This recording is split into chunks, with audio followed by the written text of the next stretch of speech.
Heavy rains this week have damaged a number of roads around Gauteng. The Provincial Transport Department has deployed emergency road maintenance teams to affected areas, with more rain anticipated next week. Let's check on the situation in the ground. We're joined now by Joburg EMS spokesperson Robert Mulaudzi. Robert, always a pleasure speaking to you. A very good morning. Wet roads, sure. I think that more than everything else, everybody's on high alert at this stage. Have we spotted some vulnerable areas that you'll be targeting? Yes, good morning, Faith, and morning to the viewers. Yes, we know that when we have severe thunderstorms like the ones which we're having now, we will have problems, especially in our low-lying areas, areas like Alexander, the areas of around Sweta, Cliptown, in Soweto, Ivory Park, and surrounding areas.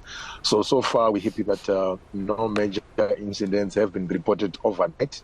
However, we still have our monitoring teams in those areas, monitoring to make sure that if were any other maybe households which were affected overnight, we can be able to facilitate for them to get some help. So we still continue to encourage our motorists out there.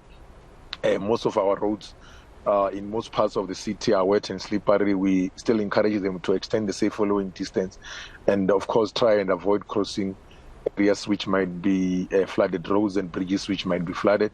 And also our residents in our informal settlements, we know that most of these areas have got river streams which are crossing across. You know, young kids might be tempted to play next to those areas now that it's over, it's a weekend, they're at home. So let's monitor young kids so that we try and avoid incidents where, you know, young kids might die in these areas.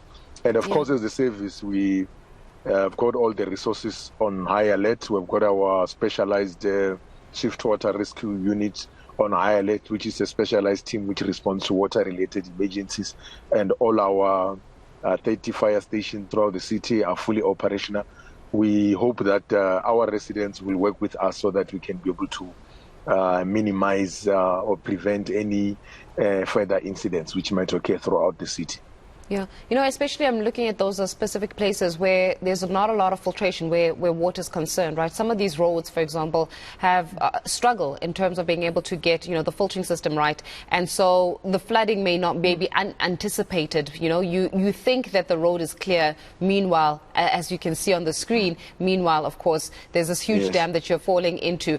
In a case of emergency, Robert, I think a lot of times people get into a state of panic because we don't communicate this message enough. But in a case of emergency, what must I do exactly? Who do I call?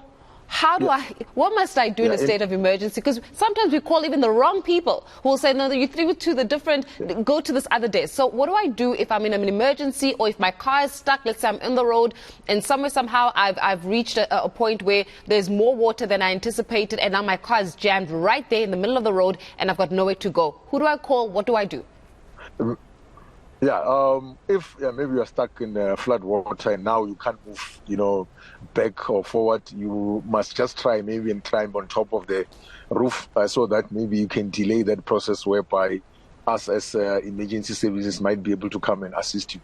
And of course, you need to have emergency services number handy, which is in this case, in our case, will be 011-375-5911. That will be the number for our emergency call center. But there is a number which is 10177, which is a toll-free number which call emergency services from wherever you are, so that they can be activated in an area where you are. And of course, we try and urge our residents to say, or motorists to say, if you see that it's raining heavily, sometimes we encourage them to maybe park on the side of the road up until you see that the rain is subsided, in such a case that you can be able to also to continue with your journey. And then also our residents in our most of our low-lying areas, which is our informal settlements, mostly they cross, you know, river streams on a day-to-day basis, depending on where they are. So we are also discouraging them to make sure that they don't cross those areas, you know, because we have seen continuous, when we have rainfalls, we have to go and rescue, you know, community members while they're stuck maybe in the middle of a river stream because they are doing their day-to-day business, you know, moving from one area to the other. So it's very important for us to make sure that we are safe and try and avoid crossing those areas. And of course, Faith, we need to emphasize that, it's already summer season, so we are going to still continue to get a lot of rainfalls. Hence, from our side as a city, we have taken a strategy to say prevention is the future. They will be seeing a lot of us out there in our communities, especially our communities in our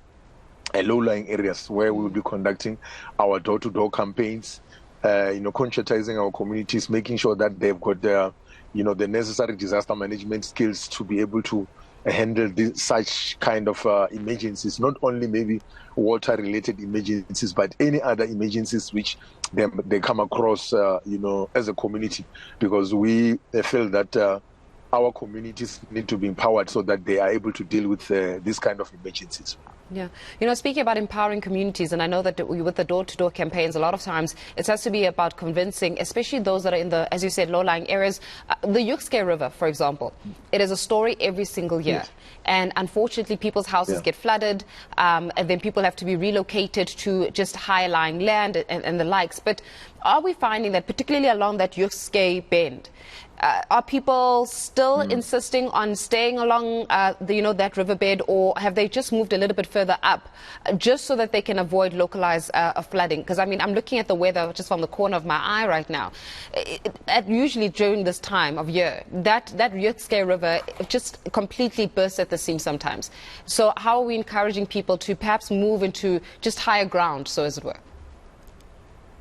Yeah, there's a lot of work we're doing there, through our public education unit to make sure that we educate our residents about the importance of them, moving away from that river stream. So, yes, we still have some of the residents who are residing along that river bank, and that river bank is slowly moving towards some of the households in the area. So, hence, we now and then have to make sure that we conscientize them about the importance of moving away.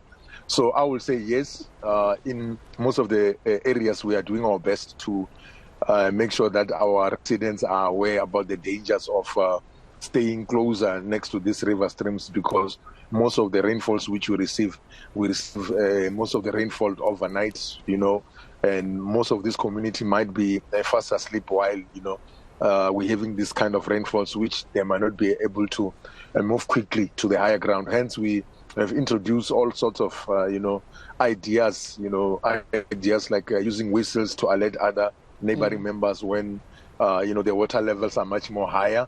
Our residents are also encouraged to say that we have got a lot of centers in the city of Johannesburg. We call them Be Safe centers. Most of these centers are based at and in most of our fire stations. Residents are also encouraged to visit these kind of centers to be able to be trained in terms of life, and fire safety educational programs, so that we can be able to prevent, incidences like this which are occurring in our communities. And of course, our residents are also able to call us, because these trainings can be conducted under a tree, in a beer hall, in a church, wherever where there's people which we are supposed to service. We've got men and women who are ready to, come and render this service. So our residents can call us on we've got a central reservation number, Faith, which our residents can be called, whether you are in Ivory Park, you are in Orange Farm, you are in the inner city, you are in Soweto.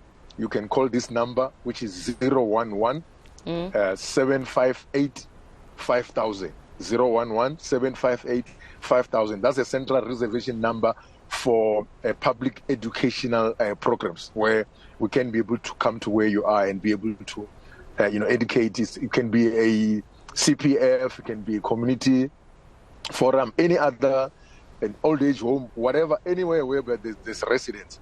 We've got a responsibility as a department, public safety within the city of Johannesburg, to make sure that our residents are safe. And this time around, we're saying prevention is the future. We have to make sure that our residents are empowered with the necessary skills to deal with emergencies wherever they are, before we, as emergency services, even arrive in those areas. Definitely. Robert, we'll leave it here for now, but thank you very much, as always, for that update. And I know that you'll be on high alert throughout the day, so we'll do our best just to keep touching base with you if there are any significant developments there. Johannesburg EMS spokesperson Robert Mulaudzi